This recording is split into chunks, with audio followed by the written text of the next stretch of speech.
आगीतून फुफाट्यात पडणं ही म्हण तर तुम्ही ऐकलीच असेल, पण चक्क याच अर्थाची एक थिअरी आहे, कोब्रा इफेक्ट. खरं तर अर्थशास्त्राशी संबंधित असलेली ही थिअरी, पण त्याला कोब्रा इफेक्ट हे नाव का दिलं?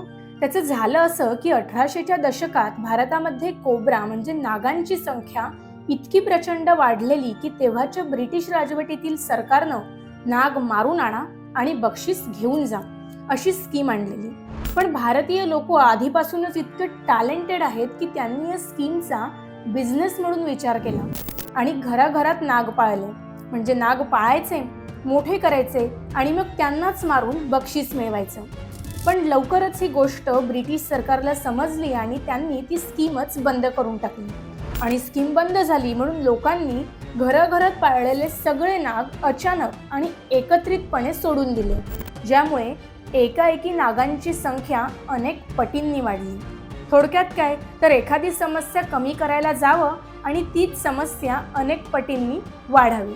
आणि याच घटनेवरून अर्थशास्त्रीय सिद्धांताला कोब्रा इफेक्ट असं नाव देण्यात आलं.